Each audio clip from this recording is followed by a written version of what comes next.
lunes 29 de septiembre. El acta de la sesión 105 se da por aprobada por no haber sido objeto de observaciones. El acta de la sesión 106 se encuentra a disposición de las señoras y señores diputados. El secretario dará lectura a la cuenta.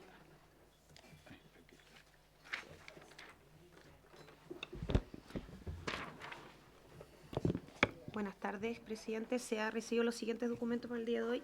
1. Invitación del Centro Iberoamericano de Estudios Sociales, CIBES, de la plataforma Observa, el derecho a vivir en familia, y la Universidad Alberto Hurtado a la presentación en Chile del libro Protección Social a la Infancia en Chile. Propuesta para transformar una larga crisis en una oportunidad de mejora efectiva, sobre una hora académicos, investigadores y expertos de España y Chile. Intervendrá el señor Anuar Quesille Vera, defensor de la niñez Chile, y el señor René Solís Obando Segovia, director de la obra. Esta actividad se efectuará el viernes 10 de octubre del presente año a las 11 horas en la aula magna de la Universidad Alberto Hurtado. Esto en la comuna de Santiago.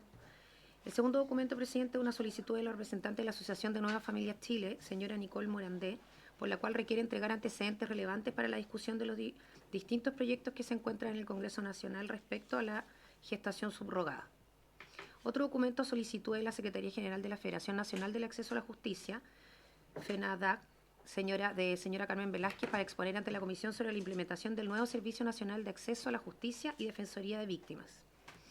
Además, nos llegó la solicitud de la diputada señora Carolina Tello para la comisión que invita a la Federación Nacional de Acceso a la Justicia, justamente a la solicitud previa. También recibimos un informe de la Biblioteca del Congreso Nacional sobre argumentación a favor de la abolición de la esclavitud de africanos en Chile. Luego tenemos informe de la Biblioteca del Congreso Nacional también, pero sobre legislación de infancia de 1989 a 2025, que contiene tratados internacionales y legislación nacional. Luego tenemos la invitación del director general de la Policía de Investigaciones de Chile, señor Eduardo Serna, a participar de la ceremonia de inauguración del 8º Seminario Internacional de Ciberseguridad, Computación Cuántica y su impacto en el ecosistema digital. Esta actividad se llevará a efecto el miércoles 8 de octubre de este año, a las 8:45, en aula magna de la Escuela de Investigaciones Policiales. Y por último, tenemos dos reemplazos, uno que fue anulado porque está el diputado titular, que sería del diputado señor Miguel Ángel Calixto al diputado señor Jorge Zafirio, quien está presente, y de la diputada Giovanna Humada a la diputada Francesca Muñoz. Eso sería, presidente. Muchas gracias, secretaria. Se ofrece la palabra sobre la cuenta. Un miembro de la comisión. ¿Puntos varios? Nadie. Entonces vamos a entrar de lleno al tema de fondo de esta comisión, para lo que damos la bienvenida a todos nuestros invitados.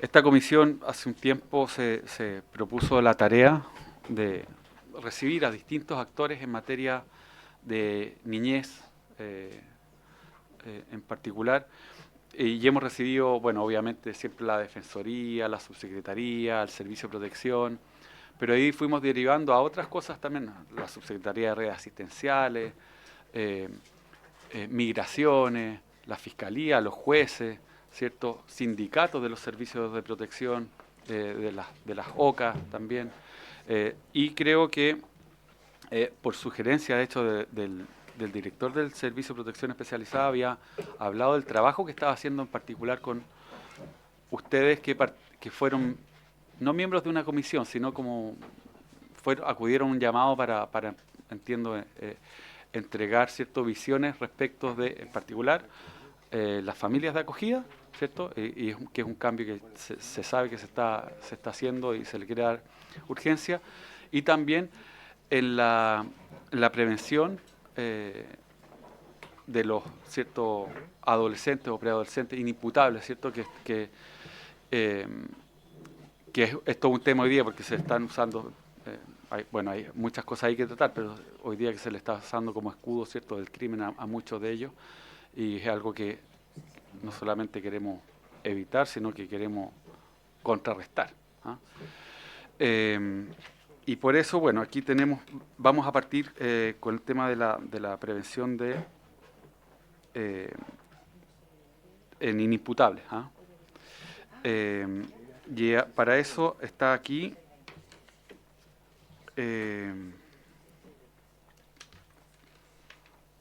¿dónde está?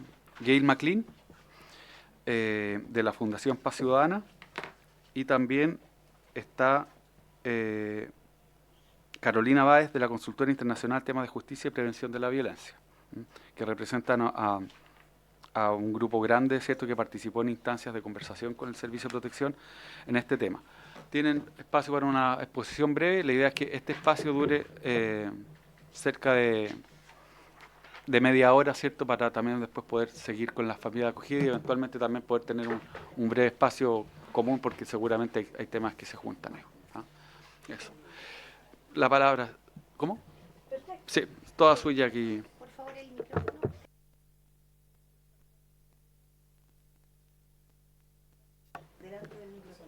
Partimos con Gail, después viene Carolina. Perfecto. Honorable Comisión, muchas gracias por esta invitación. El objetivo de nuestra presencia aquí es poder dar cuenta del trabajo que se realizó como grupo de trabajo especializado para el diseño de un programa que tuviese como objetivo central prevenir la reincidencia de jóvenes menores de 14 años en conflicto con la ley penal. El trabajo fue realizado por académicos de distintas instituciones del país, con trabajo previo realizado con niñas, niños y adolescentes, con un enfoque que quisiera destacar que fue eminentemente preventivo. Y yo diría que uno de los principales consensos que hubo entre los distintos actores, donde también hubo la participación de investigadores internacionales como Sara Valdebenito de la Universidad de Cambridge, especialista en el análisis de factores de riesgo de ingreso a trayectorias delictivas, en que el sistema de justicia penal es una institucionalidad que resulta muy iatrogénica para abordar y trabajar con niños, niñas y adolescentes que están en conflicto con la ley. Y por lo tanto, lo que se debe potenciar para abordar y generar políticas públicas que sean efectivas en interrumpir estas trayectorias delictivas y estas trayectorias de vida problemática deben provenir principalmente del fortalecimiento de plataformas como educación, salud, plataformas comunitarias en barrios particularmente vulnerables. Ese fue, yo diría, que uno de los principales acuerdos que hubo en esta mesa de trabajo, y también fue también lo que guió la división también de las líneas de investigación y de análisis y de insumos que nos solicitó generar el Servicio de Protección Especializada de la Niñez, ¿no? Que lo que buscó fue contar con insumos de este grupo de académicos para posteriormente solicitarle a su equipo de diseño programático elaborar una oferta preventiva, ojalá basada en evidencia, sobre la evidencia que le proporcionábamos a este distinto grupo de académicos. Así también separamos el trabajo entonces en los principales factores de riesgo que señala la literatura de trayectorias vitales en niñas, niños y adolescentes que operan como propulsores de vidas problemáticas. Entre esas vidas problemáticas y conductas múltiples problemáticas que puede tener un niño, niño o adolescente está la comisión de delitos.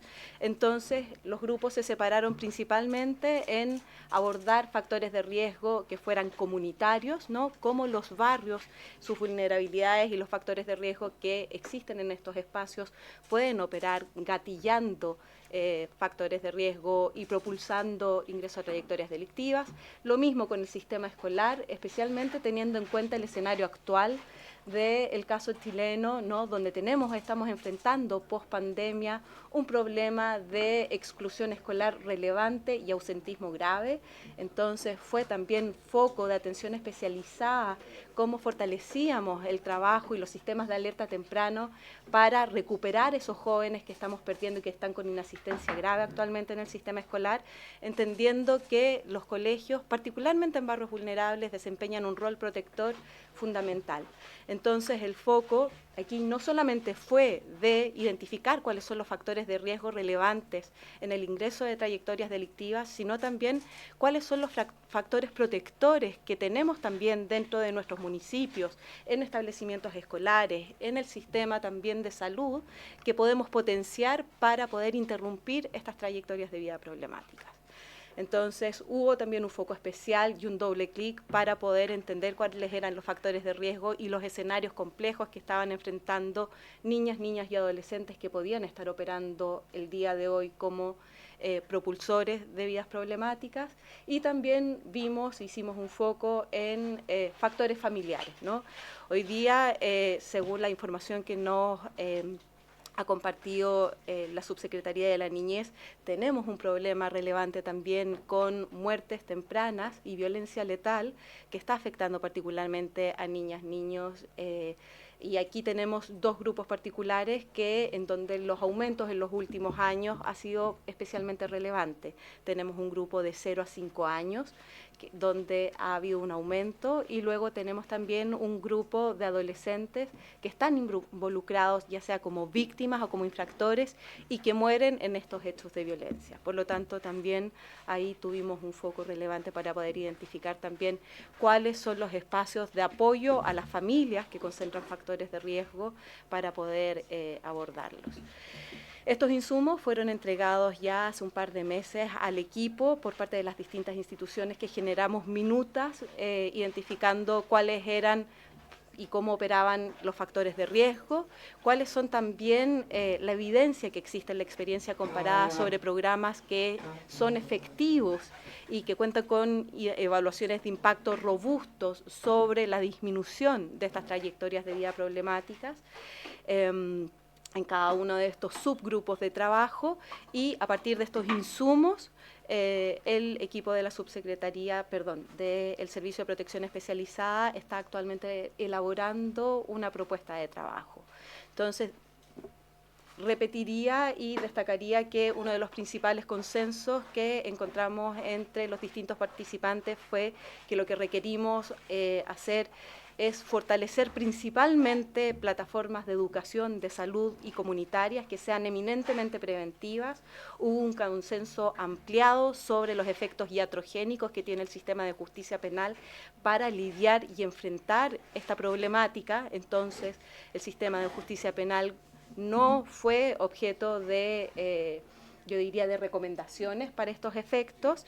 Y un tercer punto es que no solamente necesitamos interrumpir y ser capaces de disminuir la reincidencia de jóvenes que ya están en conflicto con la ley penal, sino que el sistema debe ser mucho más ambicioso y más bien avanzar hacia un sistema de alerta temprano que permite identificar a niños que concentren factores de riesgo para que desde estas plataformas sean abordados de manera temprana y con esto evitar no solamente la reincidencia, sino que se cometan las primeras infracciones, ¿no? Es honorable comisión.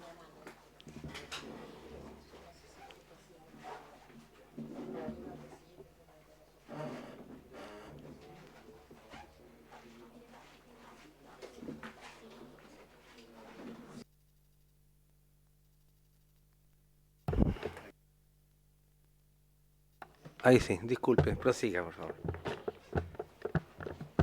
Honorable comisión, solamente para efectos... sí, perdón. El negro, el de acá. Los últimos. Destacar el consenso que existió en esta mesa de trabajo respecto de cuáles son las plataformas que hay que fortalecer y el tipo de políticas públicas en las que se debe avanzar para abordar el problema. Perfecto. El tipo de estrategias que deben ser implementadas para poder abordar de manera efectiva, ¿no? El contacto de estos jóvenes con el sistema de justicia penal. El segundo elemento es la necesidad de no solamente generar un programa que prevenga la reincidencia, es decir, de prevención secundaria, trabajo con jóvenes que ya han entrado en conflicto con la ley penal, sino que avanzar hacia un sistema de alerta temprana que nos permite identificar a familias y jóvenes que eventualmente estén concentrando factores de riesgo y en ausencia de factores protectores que nos hagan pensar que pueden entrar en conflicto con la ley penal. Y en esto la literatura es bastante contundente en que es un grupo de jóvenes y de familias generalmente muy abordable por la política pública y que desplegando oferta programática desde salud y desde educación es de donde se pueden generar los impactos más relevantes en prevención. O sea, el problema de la violencia y el delito es un fenómeno altamente complejo, pero que es posible de evitar. Y en esto la literatura criminológica y así también la experiencia comparada y de programas que son realmente efectivos muestran que una parte importante de los programas que logran justamente prevenir la violencia y el delito son implementados desde estas plataformas más bien comunitarias, ¿no? Y el tercer elemento es que el producto final va a ser entregado, bueno, dentro de los próximos meses por el servicio y nuevamente presentado a este grupo de trabajo para continuar en la última etapa de observaciones. Eso.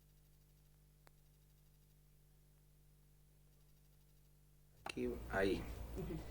Bueno, prosigue posteriormente la señora Carolina Báez y después aquí estamos a don Arturo Celedón. No sé si hacemos las preguntas inmediatamente, no sé si tienen alguna pregunta que hacer con respecto a lo que ha expuesto aquí desde el punto de vista de la Fundación aquí McLean, ¿no? Hailey McLean, de Justicia y Prevención de la Fundación Paz Ciudadana.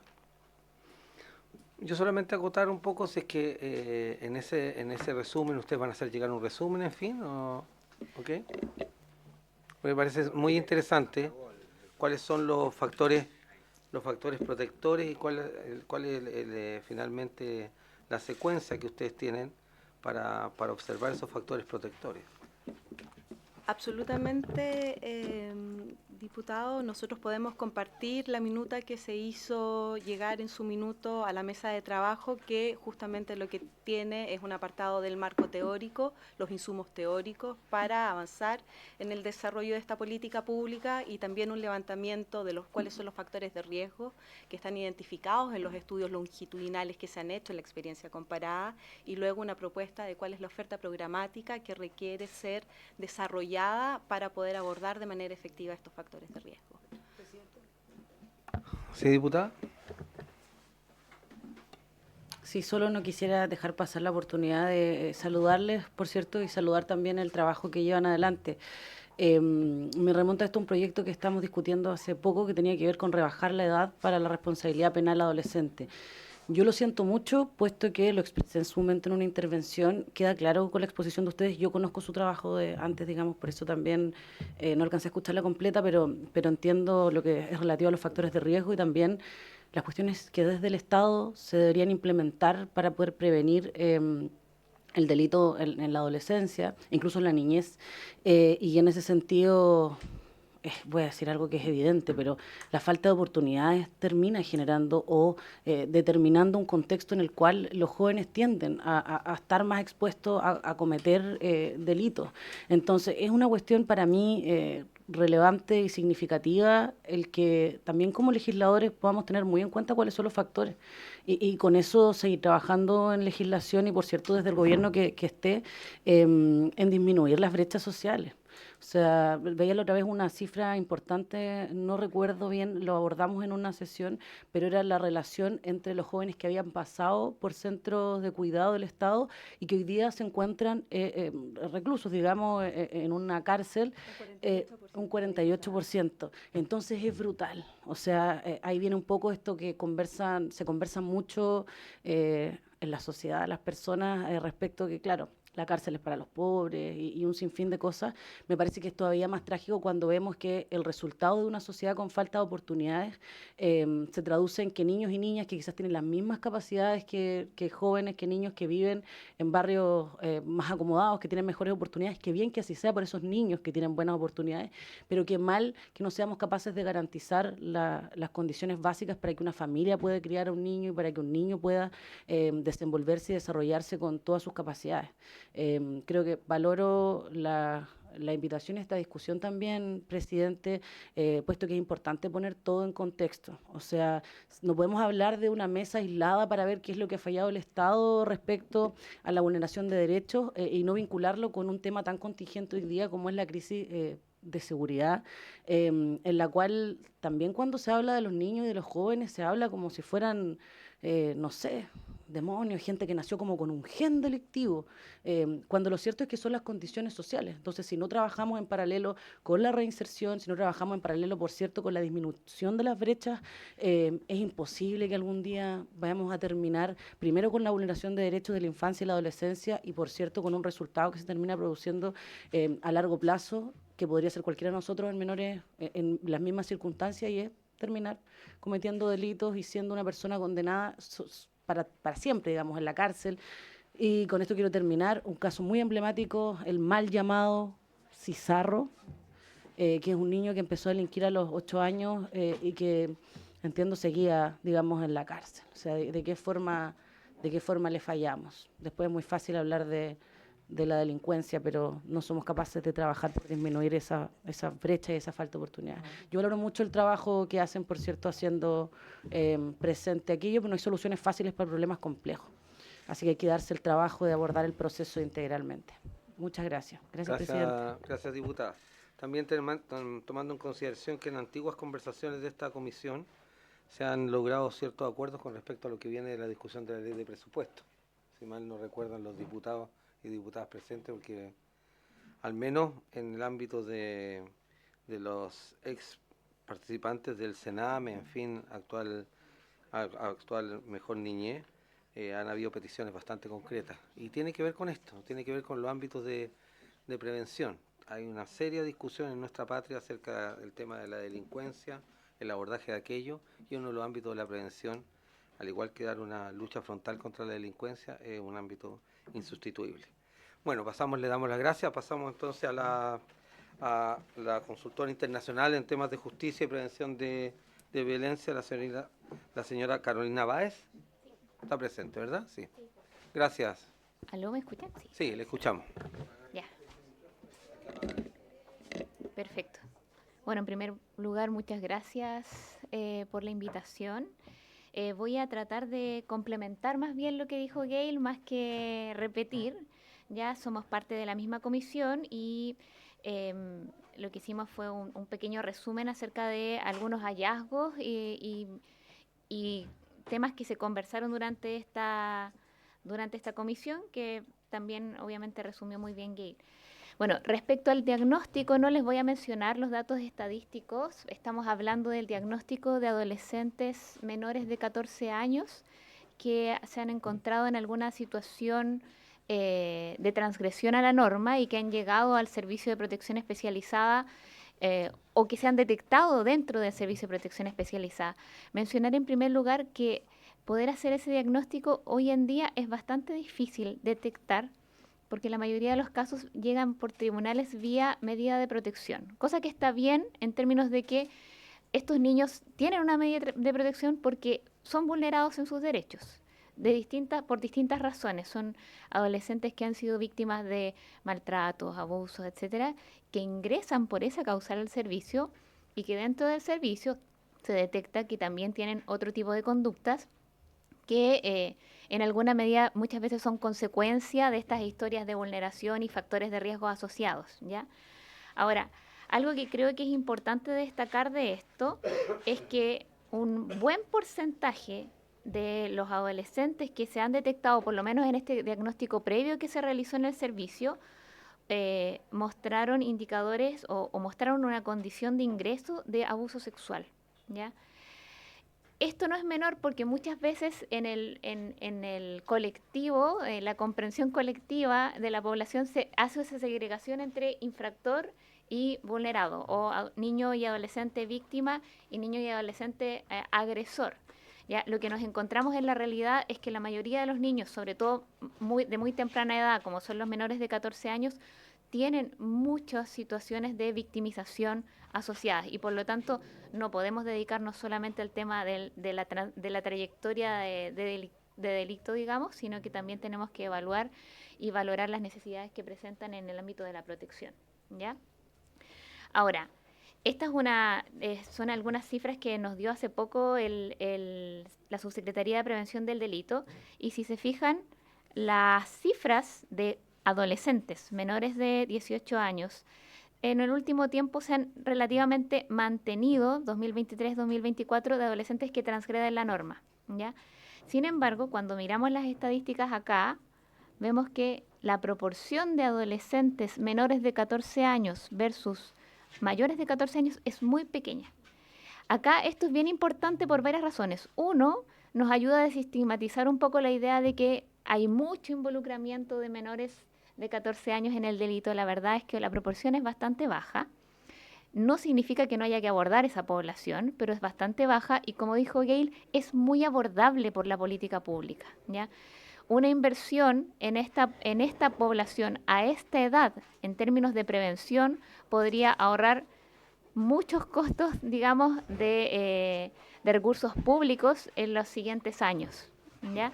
Entonces ese es un punto bastante relevante, porque los costos de la política preventiva a esta edad son mucho más bajos de lo que es la respuesta penal una vez que esos jóvenes van creciendo, ¿ya?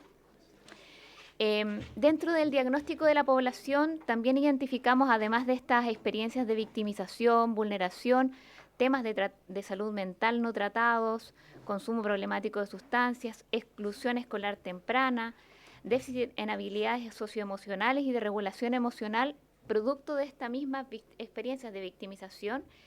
Y también nos encontramos con dificultades para lograr que estos adolescentes muchas veces tengan apoyo familiar o apoyo de referentes adultos, porque esos referentes adultos muchas veces tienen bajas competencias para contenerlos, ¿ya?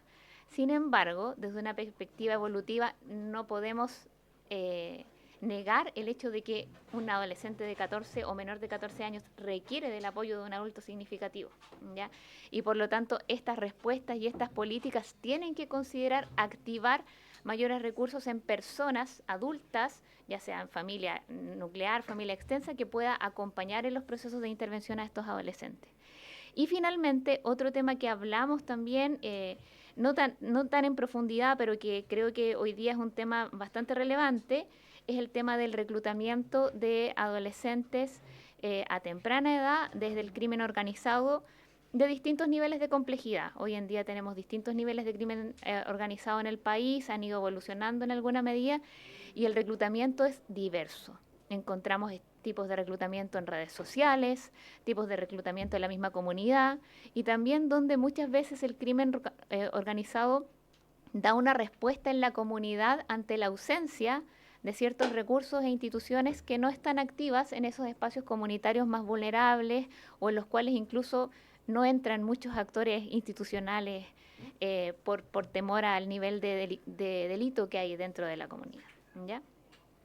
Entonces, algunas conclusiones que son relevantes respecto de lo que es el concepto de trayectoria temprana de transgresión a la norma. Nosotros hablamos sobre interrupción, bueno, hablamos sobre políticas de prevención, pero también hablamos mucho sobre interrumpir trayectorias tempranas de transgresión a la norma en adolescentes, entendiendo que no todas las trayectorias son iguales. Que un adolescente menor de 14 años o mayor de 14 años cometa una transgresión a la norma no significa que tiene el mismo nivel de gravedad que otro o que va a persistir en esa conducta hasta la adultez. Las trayectorias son diversas y por eso es muy importante, como decía Gail también, poder establecer evaluaciones que nos permitan diferenciar el nivel de riesgo de esas trayectorias para poder dar una respuesta adecuada.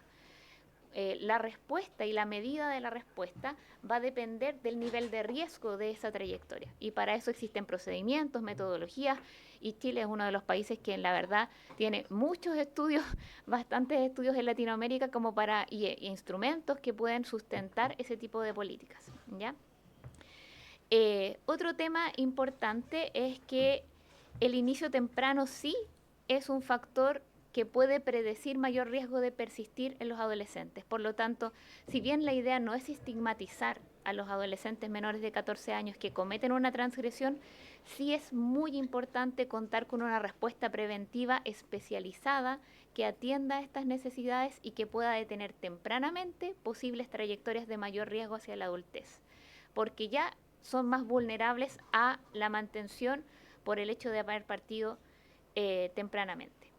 Ahora, esto también lo saqué de una fuente de la Subsecretaría de Prevención del Delito, y es solo para mencionarles que los hallazgos más recientes de la Subsecretaría de Prevención del Delito, con los datos policiales que tienen, etcétera, muestran que para los jóvenes con trayectorias graves, ¿ya?, que pueden terminar en homicidio o que pueden terminar ellos siendo víctimas de un homicidio, hoy en día las trayectorias están mostrando ser más cortas e intensas que antes, ¿ya?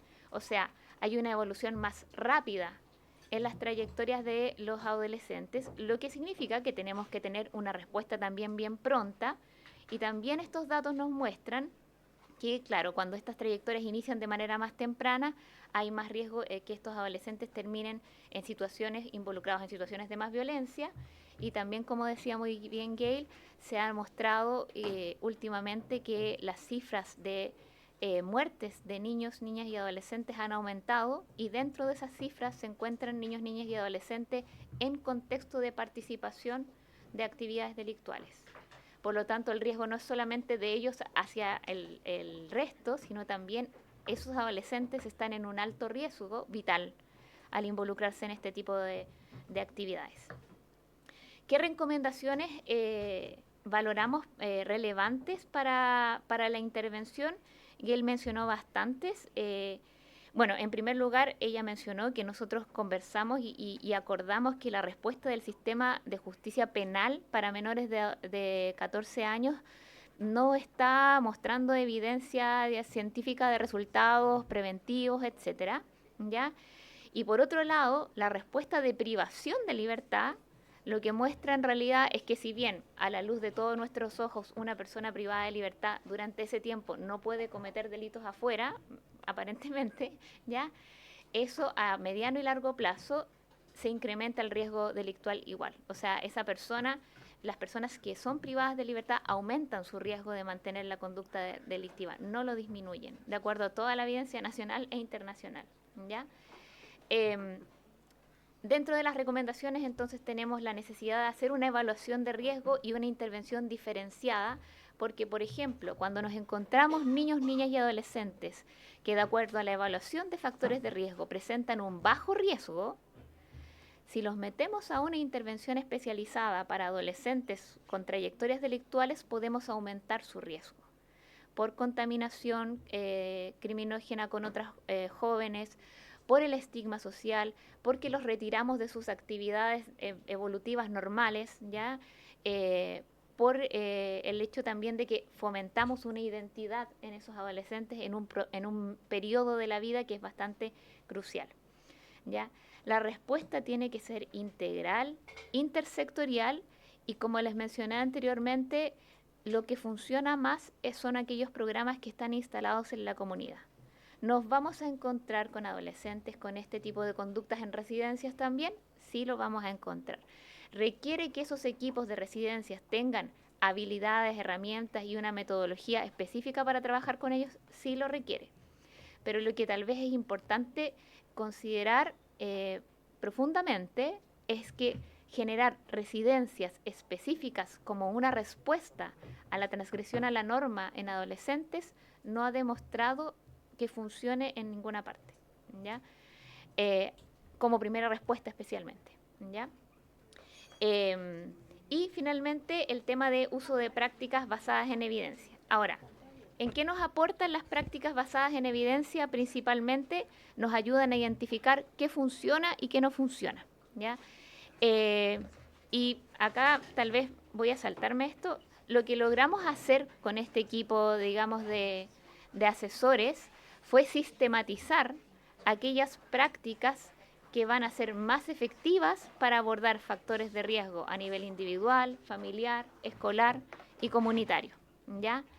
Las prácticas más efectivas se caracterizan por ser estructuradas, por estar manualizadas, ¿ya? Pero además por ser modelos que inicialmente son evaluables. Y acá, más que explicarles cada uno de esos modelos, creo que la idea principal es que transmitir que para que un programa sea efectivo tiene que evaluarse, ¿ya? Tiene que ser una política pública diseñada ya con un marco lógico claro, que aborde estos factores que estamos mencionando, que revisamos, ya, que lo aborde con metodologías que están probadas por la evidencia y que además tengamos métodos de monitoreo y métodos de evaluación de esa política. Y para eso es central, obviamente, cosas que ustedes acaban de mencionar, como por ejemplo, planificar bien presupuestariamente qué se necesita, cuánto se necesita y cuáles son las condiciones más idóneas para implementar este tipo de programas y políticas que nos han demostrado que funcionan bastante bien. Tenemos buenas experiencias en Chile de programas basados en evidencia, ¿ya? Pero que tienen que implementarse con rigurosidad y con sistemas de evaluación adecuados. Y acá voy a quedar para no extenderme demasiado. Muchas gracias. Muchas gracias, Carolina. No sé si alguien quiere hacer preguntas sobre este tema, porque después vamos a pasar a otro punto. Entonces, sería bueno aquí que... Muy bien. Entonces, la diputada Veloso y el diputado después Barrio. Gracias, presidente. Bueno, por cierto, valorar su exposición. Creo que de a poco vamos todos aprendiendo un poquito más. Quería preguntar usted dijo que funcionaban mejor los programas comunitarios. ¿Qué tipo de programas son? ¿Son como intervenciones, talleres? Pregunto desde la mediana ignorancia. Muchas gracias. Muchas gracias por la pregunta. Programas comunitarios en realidad se refiere a programas en la comunidad más que en residencias o en centros privativos de libertad. Todo lo que se instala en la comunidad y que fortalece aquellas comunidades también más vulnerables es más efectivo porque se trabaja donde el adolescente se tiene que insertar, ¿ya? No existe la posibilidad de sacar a cada joven de su barrio vulnerable y ponerlo en otro lugar. Entonces lo que tenemos que hacer es trabajar en esos barrios con esos recursos, activando más recursos y generando una respuesta en ese lugar. Ahora, ¿qué tipo de actividades? Claro, hay programas que son basados en la intervención grupal, por ejemplo, programas escolares, como decía Gail, que también están basados en la intervención grupal o incluso individual, programas familiares, por ejemplo, el programa de Lazos, que trabaja yendo a la comunidad a asistir a las familias porque está altamente comprobado que la accesibilidad de la intervención es crucial para que funcione, ¿ya? Y también hay otras iniciativas que, bueno, que hemos mencionado en otros momentos que están basadas en la comunidad, como por ejemplo la detección de casos de adolescentes o de jóvenes que llegan heridos por riñas o por situaciones violentas a los hospitales, donde existe la posibilidad de detectar tempranamente un caso y tal vez iniciar una respuesta de intervención en ese mismo espacio comunitario para poder vincularlos a la intervención, que es otro de los desafíos también de la intervención con esta población. Pero la verdad es que la respuesta en la comunidad es muy variada. Lo principal es que es más efectivo ahí que en residencia o en privación de libertad. Después la va a complementar igual Gail. Así que muchas gracias, presidente. Al respecto, solo para quedarme con eso muy claro, lo que usted señala en el fondo es que si tuviéramos que elegir o más bien priorizar, serían los programas de intervención comunitaria versus, usted señalaba que los efectos muchas veces eran adversos cuando se recluía a un niño o un adolescente, tal cual se hace ahora, que por lo tanto, estoy repitiéndolo, pero para que quede claro... A ver si me queda claro a mí. ¿Habría que priorizar ese tipo de programas? O ese tipo de soluciones, perdón. Más que gracias, presidente. Priorizar, sí, y de hecho por eso, incluso legislativamente, la privación de libertad y por también estándares internacionales es una última respuesta, porque es para los casos más graves, digamos. Pero sobre todo no olvidar la inversión en ese tipo de programas, porque la prevención en la comunidad es más efectiva y es parte del control social, ¿ya? La intervención en la comunidad y que haya una comunidad sólida en términos preventivos es parte del control social y es, por así decirlo, el primer círculo de seguridad de control antes de llegar al control formal, que es la policía, ¿ya? Eso. Gracias.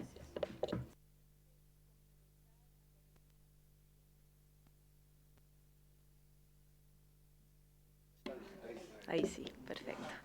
Simplemente complementar a Carolina en la misma línea de ella. En el fondo se debe, diputada, fortalecer programas que aborden los factores de riesgo alejados del sistema de justicia penal. No quiere decir que tengan que participar directamente la comunidad, tiene que participar el sistema de salud, tiene que participar el sistema de educación, tiene que participar el municipio, debe haber una oferta programática de buen uso del tiempo libre, de salud mental, de detección temprana de exclusión escolar.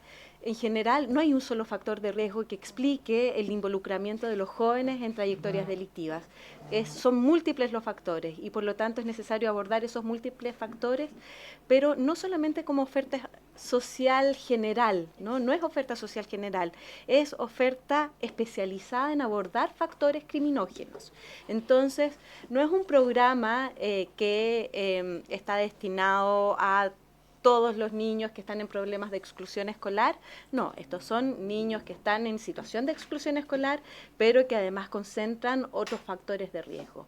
Solamente también para destacar algo que decía Carolina y que mencionaba a propósito de la actual discusión de presupuesto, no hay nada más rentable socialmente y económicamente para un país que invertir en prevención temprana para ganarle la guerra al delito. O sea, lamentablemente el sistema de justicia penal es necesario y en ningún caso hay que debilitarlo, es necesario potenciar esa línea, mejorar inteligencia, sistemas de control, pero socialmente lo más rentable es la prevención temprana y es donde también como país tenemos la mayor deuda en generar una oferta preventiva que sea efectiva para interrumpir estas trayectorias delictivas y de violencia. Entonces, en términos de discusión presupuestaria, son este tipo de políticas públicas en las que no debemos ahorrar, ¿no? Y es en donde tenemos que equilibrar los esfuerzos económicos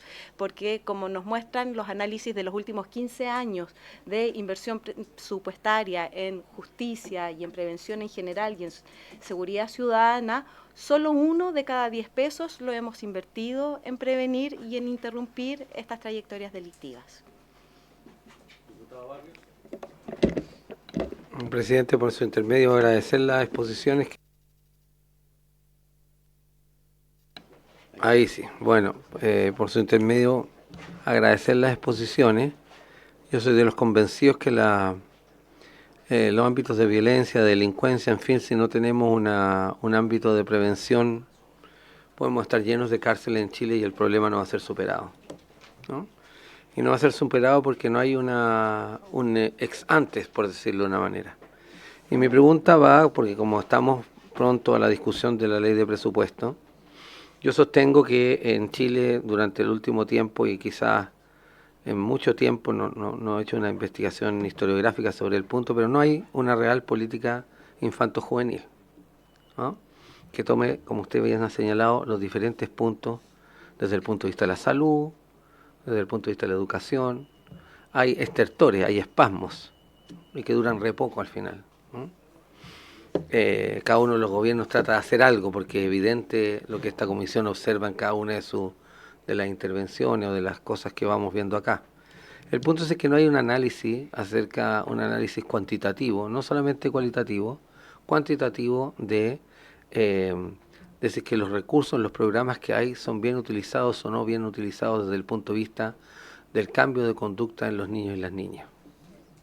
Asimilación de los contenidos pedagógicos y de aprendizaje para modificar esa conducta, ¿no? Lo digo esto porque algunas veces sentimos que las cosas las estamos haciendo bien y otra cosa es la realidad.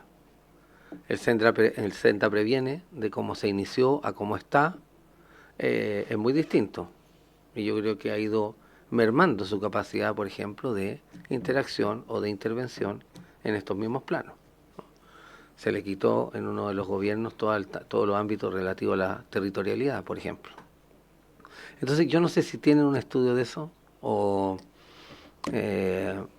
alguna aproximación sobre ese punto, porque desde lo que estamos hablando de la integralidad de la política pública en relación al ámbito infanto-juvenil estamos muy lejos, pero Si es que hay algún estudio sobre eso, esa era mi pregunta, presidente, por su intermedio. A Pizarro, otra pregunta y ahí redondeamos para poder pasar a la Sí, siguiente. quiero hacer dos preguntas muy breves, pero antes ustedes me dijeron que vienen de una coordinación de Una mesa grupo- de trabajo. Eso. Quiero hacer dos preguntas en relación a esto. Lo primero, me interesa mucho saber quiénes son parte de ese grupo de trabajo de asesores, quiénes fueron parte y por qué fueron seleccionados para ser convocados y convocadas.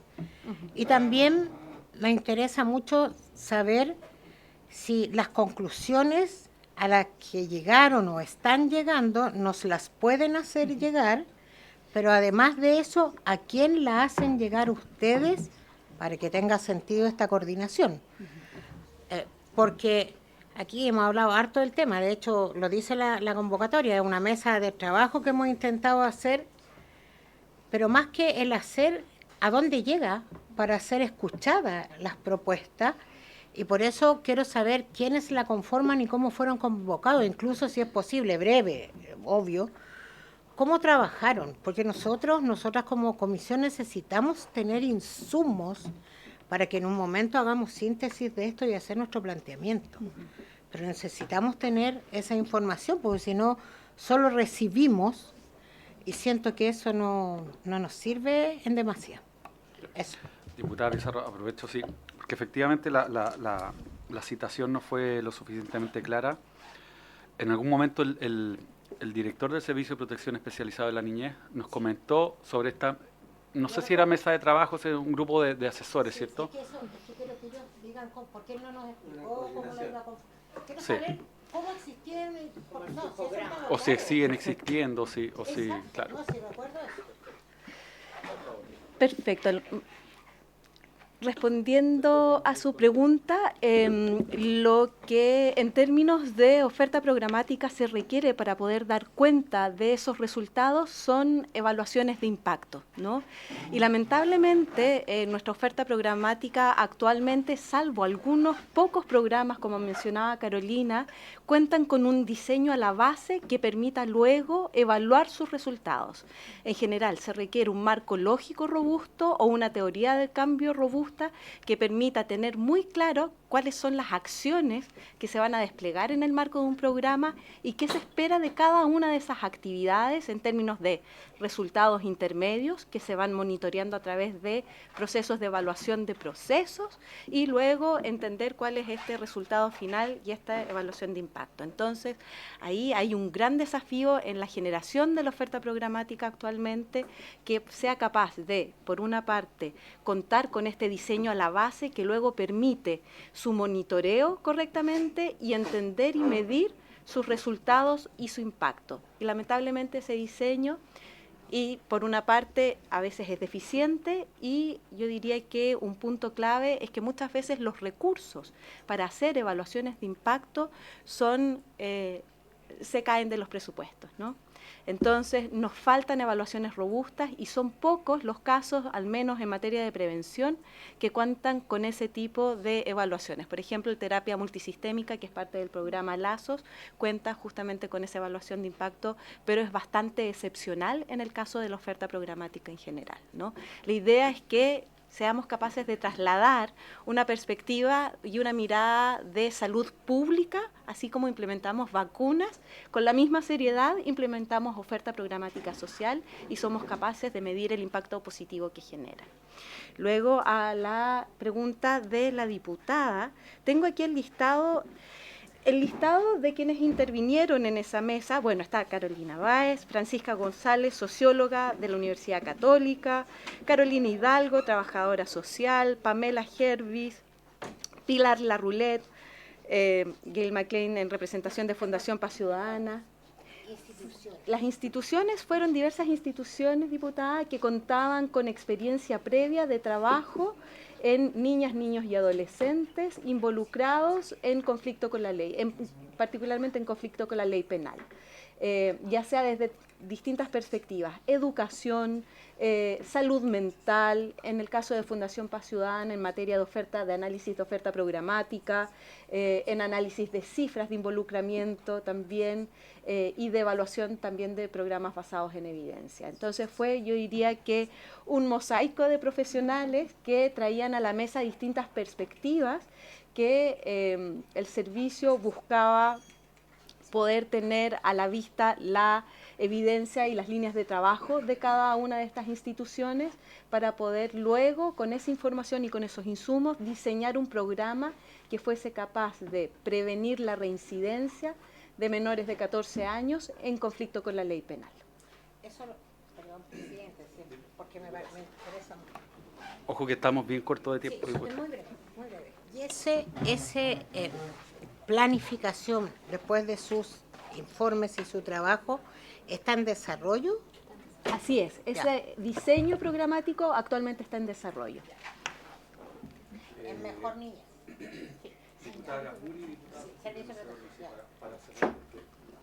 Gracias, presidente. Sí, bueno, aprovecho de saludar. Pido disculpas, venía atrasada, imprevistos, pero bueno, es un tema que por supuesto de máximo interés para nosotros, y muchas de mis preguntas iban por la línea también de la diputada Pizarro para entender más bien cómo era el diseño de esto, finalmente quién es el receptor de este trabajo, cómo se sintetiza, cómo van a entender un poquito las rutas y por qué el interés, obviamente, porque esta comisión en particular ha estado apoyando eso y tiene el interés de conocer en detalle cómo se va ejecutando esta propuesta, ¿no? Y cuán viable es en el fondo, y por eso también yo creo que la pregunta a dónde van depositadas, para ver si eso se genera de ahí una propuesta que efectivamente pueda caminar a ser una política pública. De alguna forma, declarativamente, las observaciones, lo que vemos acá, la intersectorialidad es algo que está claro para todos, pero y a pesar de que quede en el papel, el problema que tenemos es que en la práctica no funciona, no se da realmente. Y, presidente, por su intermedio, yo quería a nuestras invitadas también hacerle, y perdonen si es que lo mencionaron antes, me dicen porque no estuve, cómo están viendo en ese sentido toda esta idea, ¿cierto?, tan fuerte, proyecto de ley que tiene que ver con disminuir la edad de imputabilidad de niñas, niños, adolescentes. O sea, en el contexto de lo que estamos escuchando, de que estamos viendo que la evidencia no nos está mostrando que encarcelamientos precoces tengan algún resultado, más bien yo creo que hay evidencia bastante robusta en cuanto a que un adolescente que pasa la mayor 10 años de su trayectoria juvenil, digamos, privada de libertad, no hay ningún indicador de que eso vaya a ser un beneficio o vaya a evitar algún problema futuro. Entonces creo que el análisis que ustedes están planteando tiene mucho que ver con esta conversación y lo planteo aquí abiertamente en esta mesa porque sé que hay muchos colegas aquí, ¿cierto?, que van por la tesis de bajar la edad como si eso fuera a ser efectivo, pero parece que la evidencia nos está mostrando lo contrario. Si nos pudiera hablar, solo para cerrar este punto, con respecto a eso, ya que es una discusión que está sobre la mesa, ¿no? Gracias, presidente. Diputado Safirio. Gracias, presidente. Sí, uno no tendría por qué poner en duda esto el diagnóstico que ustedes hacen, que me parece que es muy certero e interesante. Lo que uno pone en duda, y lo que muchas veces hemos conversado en esta comisión, es cómo se ejecuta esto en definitiva. Y de repente hemos visto también cuando se habla de financiamiento en que nos hemos sorprendido muchas veces que la cantidad de millones de pesos que en algunos casos se ponen por niño y que los resultados son horribles de malos. Entonces, es complejo el tema para nosotros. Llevamos 3 años y medio en esto y yo siento, y lo hemos comentado otra vez, hacemos casi una terapia aquí nosotros con esto, que sentimos que estamos ahí mismo, no avanzamos nada. Entonces,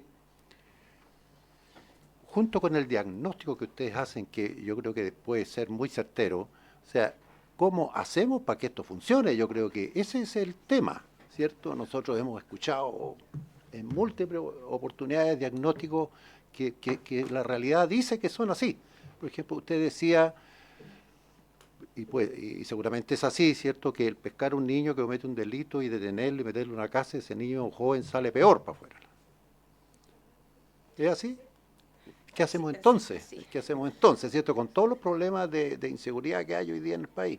Entonces, es tan complejo esto, y perdón que me extendí un poquito, presidente, de poder resolver, ¿cierto? Pero a lo que siempre llegamos es el diagnóstico y ahí estamos pegados. y de ahí no hemos podido salir. Y no es de este gobierno, del anterior, es una cuestión histórica. Si vamos más para atrás, todos los escándalos del Sename, muerte de niños, ¿cierto? Cuánta cosa, edificios quemados y toda esa historia. Yo entiendo que tampoco se ha superado mucho. Otra especie de catarsis más, nomás, presidente. Gracias. Diputado, completamente comprensible. Carolina Gale, si pueden Voy responder a- las preguntas. Perdón, voy a tratar de ser sintética. A ver, en primer lugar, el problema no es la respuesta penal en sí, sino que la respuesta penal no hace nada distinto mejor, digamos. Ya no implica una respuesta que tenga prácticas informadas en evidencia, que hayan probado que funcionen, ¿ya? La respuesta penal es mucho gasto de recursos en, digamos, el sistema de justicia, la privación de libertad, que es carísima, más cara incluso en los adolescentes que los adultos, lo sabemos, y no cabe lugar a duda en esa discusión, pero en el fondo, aun cuando la respuesta penal fuera una respuesta que se decida, digamos, en la política pública chilena, esa respuesta debería considerar algo distinto efectivo, ¿ya? Y hoy día no hay algo distinto efectivo, no hay una intervención especializada para adolescentes, ¿ya? Y por ejemplo, esa respuesta penal, si uno se guía por la evidencia, no debería considerar una privación de libertad porque no es lo idóneo para esta población que estamos hablando, menores de 14 años. Ahora, sin duda que hay otro tema que es la percepción de seguridad pública en la población, y sin duda que hay otro tema que es el sistema penal, que no lo vamos a desmerecer en ningún caso. Si lo que estamos hablando es que en esta población en específico, como primera respuesta, no es lo más efectivo, sobre todo si se aplica casi igual que con los adultos, digamos, ¿ya? Ahora, respecto de cómo lo hacemos y qué funciona, bueno, en primer lugar, creo que hemos hablado bastante sobre que hay prácticas que han demostrado efectividad, ¿ya? Pero para que esas prácticas las podamos implementar en Chile de manera efectiva, tenemos que seguir ejemplos de buenas prácticas que ya hemos aplicado acá. Por ejemplo, programas bien estructurados, que tienen una teoría de cambio, como decía Miguel, que dicen, por ejemplo, si cambiamos A y B, ¿cómo lo vamos a hacer y cuál va a ser el resultado esperado? Hoy día, por ejemplo, nos podemos encontrar muchas políticas públicas que dicen como objetivo de atender a jóvenes en conflicto con la justicia. Eso no es un resultado esperado, eso no es un objetivo real, ¿ya? Cobertura no es un objetivo real. Entonces, la clave está en el diseño de la política pública y que una ley de presupuesto bien formulada sea vinculante con un buen diseño y con una obligatoriedad de evaluación de esa política pública. Solo así vamos a poder seguir tomando buenas decisiones, porque el implementar políticas públicas informadas por evidencia es un proceso continuo. No es que yo seleccione una política y la implemento y como que rece para que funcione, sino que es yo selecciono una política, la adapto, planifico cómo la voy a implementar, porque también tenemos muchas políticas públicas que se escriben muy bien, ¿ya? Y no tienen un plan de implementación adecuado, ni las condiciones para implementación adecuado, que se planifique bien y que se evalúe, ¿ya? Y eso ya garantiza muchísimo, ¿ya? Entonces, hay un concepto que les quiero dejar que creo que es muy importante, es un poco técnico, pero se llama ciencias de la implementación y viene de la medicina. Y tiene que ver con cómo yo logro que eso que en el laboratorio funcionó bien, me funcione bien en la realidad, ¿ya? Y las ciencias de la implementación nos enseñan cómo nosotros planificamos bien una política pública para que funcione tal cual como me prometía que funcionaba en laboratorio, ¿ya? Ese concepto es fundamental para este tipo de problemáticas, entendiendo un poco la idea que decía Gail, queremos funcionar igual que salud. Queremos que la política social no sea lo que se le ocurrió al profesional social en el momento, sino que queremos que sea algo estandarizado, medible y estructurado. Eso, gracias. Y quiero agradecer a nuestras invitadas, si nos pueden hacer llegar eventualmente sus presentaciones para nosotros también, porque toda esta información además nosotros la estamos usando precisamente para hacer eventualmente una propuesta o desarrollar, digamos, lo que está en nuestro alcance, digamos, en el tema de la infancia o de la niñez, ¿ah?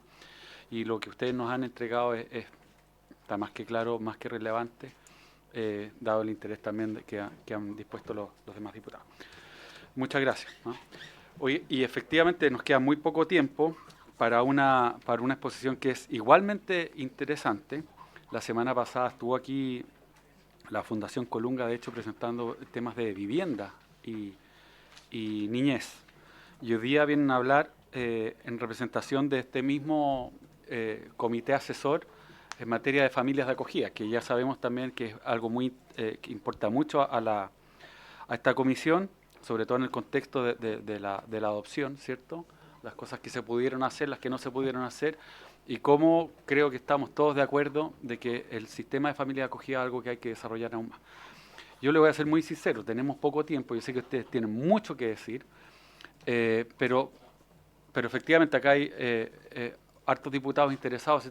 Podemos iniciar una conversación, pero de todas maneras van a quedar invitados para una próxima sesión. Esperemos que puedan asistir. Les pedimos disculpas, pero los temas que a veces pasan estas cosas en las comisiones, los temas que hemos tratado, sí, puede ser, ahí nos vamos adaptando, o podemos buscar una fecha que nos convenga a todos, pero sientan que esto no es como les quedan 13 minutos y se corta, sino que es el inicio de una conversación para poder desarrollar bien el tema. Muy breve, solo para sugerir en esto, porque claramente no vamos a alcanzar a ver el tema, si lo podemos poner como continuación de la próxima sesión, para no cortarlo. Yo sé que hay otras cosas planificadas, pero creo que es necesario este tema poder darle continuidad. Es una sugerencia, sé que usted hace la tabla, pero lo sugiero.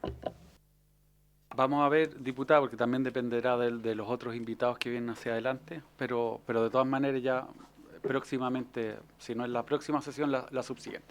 Por favor, don Arturo, todo suyo. Disponibles a lo que la comisión decida. Muchas gracias por la invitación, honorables. En la misma lógica de las preguntas anteriores, nosotros venimos a hacer la presentación hoy día de las conclusiones de un grupo asesor. Aquí trajimos unas copias del informe, quisiera poderlo revisar, perdón ahí. Este es un grupo asesor, respondió a la pregunta de la diputada Pizarro, que se conforma a instancias del Servicio de Protección Especializada, que se preguntaba cómo podía fortalecer los programas de acogimiento familiar. Está compuesto por un grupo transversal de académicos, organizaciones de la sociedad civil y también de representantes de familias de acogida que no son operadores del sistema. Esa es la característica. Aquí no hay organismos colaboradores que participen de licitaciones y por lo tanto se intentó aislar cualquier tipo de conflicto de interés que pudiera estar presente en estas recomendaciones. Hoy día, como parte de la comisión, está Kate Robinson y Alejandra, que representan a dos agrupaciones de familias de acogida que trabajan en Chile, pero Acogida y AFAC. Y está Francisca Reuter también, que es parte de Fundación Ilumina, que también tiene un rol importante en el ecosistema. Y queremos presentar un poco las conclusiones. Alejandra está aquí. Ahí. Sí. Y son todos actores, quizás como un primer mensaje, es que este es un ecosistema que está trabajando articulado, cohesionado, unido. Obvio que tenemos diferencias, que hay puntos en desacuerdo, pero en general es un sector que puede dialogar y conversar y avanzar en concordancia con la política pública. Quisiéramos hacer un breve posicionamiento de dónde estamos cuando hablamos del acogimiento familiar. Existen las políticas universales, que son las que atienden a todos los niños de nuestro país, de protección. Existen los factores de protección focalizada, muchos de los cuales son los que nos comentaban las colegas anteriormente, jóvenes que concentran factores de riesgo que requieren una intervención, y después está el cuidado especializado. El cuidado especializado es cuando un tribunal de la República dice esa familia necesita una intervención y no es una invitación, es un mandato. Dentro de la protección especializada está el cuidado ambulatorio y está el cuidado alternativo. Los programas ambulatorios atienden a familias con menor concentración de factor de riesgo y el cuidado alternativo retiramos a un niño de su hogar. Eso es, o sea, se priva el derecho de ir en familia y el Estado interviene directamente porque no hay condiciones. Dentro de esa línea está el acogimiento familiar, donde tenemos aproximadamente 15.000 niños de Chile. Es una cifra manejable. Si se fijan, no es una cifra que uno diga tenemos 1 millón de niños o el 30% que creemos que está bajo condiciones de pobreza. Dentro del acogimiento familiar, y esto es importante hacer la distinción, hay dos tipos. Están los que acuden con familias extensas, que suele ser un familiar, una abuela, un hermano, una hermana, que puede acoger a ese niño que es retirado de su hogar, y el acogimiento de familias externas, que son familias que postulan y que son seleccionadas. Muchas veces se nos olvida, pero el 80% más o menos, esto es una cosa compleja porque el servicio no nos ha podido decir exactamente cuántas familias son extensas y cuántas son externas, corresponde al acogimiento extenso. Y eso hay que tener atención porque son realidades totalmente distintas. No es lo mismo que una familia voluntaria que ha sido evaluada y que tiene otra acumulación de capital sociocultural, puede hacer un acogimiento que lo haga una familia que también es mucho más cercana a su identidad cultural, pero probablemente enfrente la misma acumulación de factores de riesgo. Este es un breve resumen, no quiero pasar por acá, se los hice solo para que ustedes sepan que la comisión sistematizó una serie de recomendaciones, que es las que les entregamos y les podemos hacer también llegar por digital. Las recomendaciones, por un lado, están en un nivel institucional. Creemos que aquí hay cosas hay factores que se tienen que seguir trabajando en el servicio de protección y algunas que son programáticas y de cultura de acogimiento. Nosotros quisimos, voy a hacerlo muy rápido para que tengamos algo de tiempo para conversar. Quisimos resumirlo en 5 ideas fuerza que nos parece que es interesante que podamos todos compartir. Lo primero es que hay que fortalecer la capacidad del servicio de protección para enfrentar el desafío que le hemos puesto. El servicio nos invitó, pero nosotros somos muy autónomos en eso y efectivamente hay un tema de capacidad institucional, de gobernanza, de recursos que tienen que ser trabajados y que creemos que desde aquí, desde esta comisión, se puede empujar.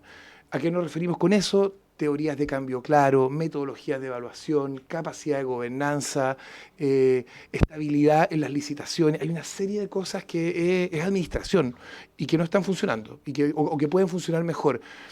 Y el ecosistema de acogimiento familiar ha crecido mucho y en este momento está crujiendo porque esas cosas no funcionan. Como ustedes mencionaban anteriormente, una cosa es tener la política pública con evidencia y otra cosa es que la política con evidencia entregue esos resultados. Necesitamos ahí más músculo.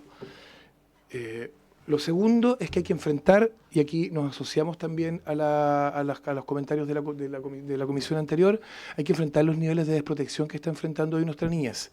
Vemos un aumento masivo de la vulnerabilidad, la violencia se está disparando, no solo en términos de la violencia que aparece en las noticias, también los niños son víctimas de violencia en todos sus contextos y eso ha hecho que el servicio tenga que enfrentar un aumento de demanda altísimo. Vimos que en exposiciones anteriores el director nacional mostró el aumento de demanda.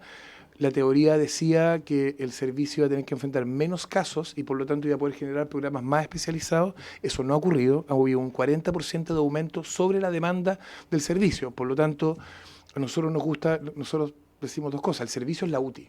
El Servicio de Protección Especializada es la UTI de la niñez en Chile. Y la UTI tiene que funcionar. Y aquí, digámoslo bien, lo dijimos al principio, o sea, que la metáfora, la UTI no está funcionando, no estamos aplicando las mejores tecnologías ahí y eso tenemos que hacerlo. Sin embargo, la UTI está llena y ninguna UTI funciona cuando están ingresando 14.000, 15.000 niños al mes a la UTI. O sea, ahí no hay nada que hacer, no importa cuánto dinero pongamos, no importa qué equipos de trabajo estén trabajando ahí, a este ritmo no va a ir y ahí pobreza y violencia son las dos grandes variables que nosotros identificamos. Después viene el tema de hacer que esta UTI funcione. Hay que articular fuertemente el sistema de acogimiento familiar. Nosotros creemos ahí, y lo decimos siendo parte de ese circuito y haciéndonos parte de la solución, que no existe en este momento un circuito de acogimiento familiar plenamente integrado. Eso significa que los sistemas de selección, de acogimiento, de acompañamiento a las familias, de evaluación, de apoyo a la familia no están operando como corresponde. Y al final, este no es solo un trabajo, solo el servicio. Aquí se necesita de nuevo, se necesita los intersector de salud, de educación, también de todos los temas recreativos, cultura, tiene que intervenir. Y si eso no ocurre, el servicio no va a poder solo. En la misma línea, necesitamos corregir lineamientos fuertes en términos de presupuesto, acompañamiento técnico y los modelos técnicos que se están implementando. Eso es lo que decimos con que la UTI tampoco está funcionando tan bien adentro y esa es una responsabilidad. Escuchábamos la discusión anterior que hablábamos de los modelos comunitarios. Lo mismo pasa aquí. Cuando un niño vive en condiciones de vulnerabilidad, no es la solución institucionalizarlo. Al institucionalizarlo es muy difícil que esa trayectoria se corrija. Esa indicación está hecha solamente para casos extremos. Queremos reconocer en eso que en Chile se ha cambiado la tendencia. Hace 5 o 6 años la mayor cantidad de los niños estaba en residencias y eso era nocivo contra la evidencia, probablemente tenía que ver con cómo el sistema la acomodaba, no lo que a los niños les servía. Hoy día esa tendencia se cambió, la proporción de familias de acogida es 3-1, pero ese crecimiento no estaba acompañado de una articulación del sistema y los niños no están recibiendo un buen tratamiento. Eso hay que decirlo aquí y ahora, la cantidad de reunificaciones y de egresos exitosos es demasiado baja. Este es un flujo del modelo de operación de los programas FAE, no lo quiero explicar. En punto rojo están todos los cuellos de botella que nosotros hicimos una sistematización por parte de una institución que se llama la Alianza por el Acogimiento Familiar, que compone algunas instituciones de la mesa, donde detectamos y levantamos todos los estudios que habían y las evaluaciones y dijimos, estos son los cuellos de botella, está lleno.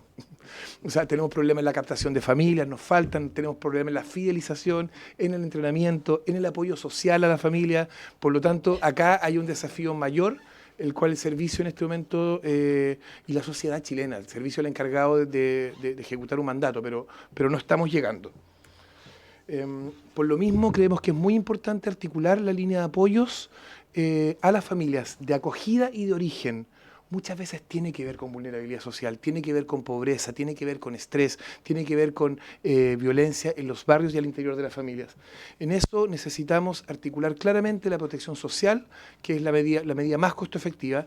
En una residencia, un niño cuesta aproximadamente, dependiendo si es administración directa o administración delegada, en organismos colaboradores, entre 3 y 5 millones de pesos a la sociedad chilena. ¿Cuánto nos costaría apoyar una familia con psicólogos, con terapeutas, con evitando el hacinamiento, etcétera? No, mensual. El subsidio, una OCA, un organismo colaborador del Estado, recibe cada niño. Por cada niño recibe aproximadamente 1.600.000 pesos en residencia. Eso lo complementan con un 40% más, alcanzan a llegar a 2,5 millones más o menos. Eso es lo que le cuesta a un niño, bueno, si uno ve cuánto gasta uno en la vida cotidiana y reemplazamos la labor de padre, las labores de cuidado, eso es. Y en el Estado es mucho más caro porque tienen temas de costo eficiencia y temas de licencia muy altos. Yo les diría que pidan ese número, es abismante. Sí, no, es abismante, sí. Y en acogimiento familiar, el subsidio es mucho más bajo, pero igual sigue siendo muy caro. Uno tendría que preguntar cuál es la medida más costo efectiva con ciertos tipos de familias. Hay familias con las cuales esas medidas de apoyo social no alcanzarían a reemplazar las labores de cuidado que no están siendo logradas, pero hay muchas que sí. Y en ese sentido también tenemos que pensar cómo hacemos socialmente viable el cuidado familiar. Porque tampoco es que le pasemos a una familia, por muy buena voluntad que tenga, el cuidado a un niño y es problema de ella. No, nosotros tenemos que socializar esas labores de cuidado y enfrentarlas como un desafío colectivo. Por último, creemos que hay un trabajo muy importante que hacer, que el servicio ha escuchado, que tiene que ver con integrar y especializar los modelos técnicos. En este momento hay 2 reglamentos distintos para los programas que son de administración directa del Estado y los programas que son gestionados por organismos colaboradores. No tiene ningún sentido, son los mismos niños. ¿Por qué? Debiéramos tener un mismo patrón de rendimiento y de financiamiento. Segundo, Chile requiere modelos especializados de trabajo con familias. Necesitamos familias de urgencia. Un niño llega, ha aumentado enormemente la cantidad de familias que hay de niños que llegan a los hospitales y que son dejados en los hospitales con signo de abstinencia. Uno no puede levantar el teléfono rápidamente de una familia y evitar que ese niño se institucionalice. Debiéramos tener ahí un sistema profesionalizado como existe en otros países para niños complejos también, con problemas de salud, con discapacidad o con complejidad conductual. También es perfectamente posible. Y por último, eso es lo que llamamos familias de urgencia o familias profesionalizadas. Y establecer algunos lineamientos comunitarios en el trabajo. Hay otros modelos que permiten cómo apoyamos desde los lugares donde están establecidos a las familias, ya sea porque hay una familia especialista, porque hay lógicas territoriales, que eso también podría ayudar mucho. Creemos que esas son medidas que son clave para poder instalar ahora y que son de corto plazo. Así que esas eran las 5 ideas, lo presentamos en 7 minutos. Sí.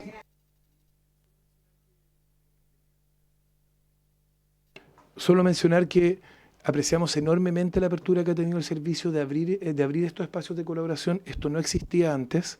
Eso permite generar un mejor espacio de diálogo con la ciudadanía, con la sociedad civil, y sí creemos que hay que avanzar en ese camino y que tenemos que encontrar un buen modelo de articulación público-privada, porque acá ningún actor puede enfrentar este desafío solo y nos estamos jugando mucho aquí. Yo quería hacer como una corrección, solo para no estigmatizar, no es una corrección, es una forma de entender la cifra. El 48% de la gente que está hoy en cárcel en algún momento pasó por el Estado, y ese es un fracaso del Estado que no lo pudo corregir. Pero no es lo mismo que el 48% de la gente que está hoy en Mejor Niñez termine en la cárcel. Es totalmente distinto. Y creemos que esa cifra, trabajar con acogimiento familiar es una manera de evitar que esa cifra baje. Y es una tremenda solución, porque efectivamente criarse en el contexto de una familia siempre va a ser mejor que criarse en el contexto de una institución. Don Arturo, muchas gracias. Yo podría extender quizás unos 3-4 minutos la sesión, pero yo creo que lo más prudente sería que el próximo capítulo, ¿cierto? Traigamos nuestras preguntas. Hemos escuchado grandes rasgos, ustedes tendrán también más tiempo, ¿cierto?, para exponer. Si nos permiten invitarlos de nuevo y que vengan. Les pedimos disculpas por los contratiempos, por cosas que pasan. Hoy día, efectivamente, esta comisión era más corta, porque la citación de la sala tenía media hora antes, entonces se juntaron las cosas para que... Pero nos llevamos ya, digamos, tarea para la casa, cosas que masticar con lo que nos han expuesto. Así que esperamos que nos podamos ver en otra pronta ocasión y que nosotros también traeremos nuestras propias preguntas. Más de esos. Ah, sí. Sí. Sí, ya. Sí, las vamos a mandar, y también les trajimos, lo mismo que hablaban de poder hacer la mirada comprensiva, informes que hemos sacado que tienen que ver con el diagnóstico de bienestar general de la niñez en Chile. Podemos también hacerlos llegar vía en digital, quisimos traer algunos impresos. Ese informe, perdón que lo diga, pero lo que dice es que cuando uno mira en términos generales los 20 indicadores que el Estado reporta, en los últimos 7 años, 12 han empeorado, en términos de salud mental, asistencia, violencia, nutrición, etcétera. Entonces, el trabajo que está haciendo esta comisión es clave. Aquí estamos viendo la UTI, como decíamos, pero cuando uno mira, el 100% de la niñez en Chile hoy está en una condición deteriorada, así que lo que ustedes están haciendo es realmente esencial. Bien, pues, de nuevo muchas gracias, Arturo. Diputada, menos de 2 minutos. Sí, muy breve. Lo que pasa es que yo quería sugerir, si les parece, invitar de nuevo al señor Quesille para ver qué hace con esto, qué está haciendo con esto, porque creo que tiene que decirnos cómo va a avanzar y qué planificación se está haciendo. Quería sugerirle eso, presidente. Gracias, diputada. De todas maneras, me parece pertinente, porque aquí nosotros tenemos insumo también para, como dice usted, la mayéutica contra preguntar. Pero por el momento ya vamos a cerrar esta. Yo quiero agradecerle en particular a Gail, Arturo, Francisca, Catherine, Carolina y Alejandra, que están aquí con nosotros. Tu nombre no, y Fernanda también, por asistir a esta comisión y, bueno, darnos toda su experiencia para todo lo que nosotros estamos haciendo. Muchas gracias. Sin más temas, se levanta la sesión.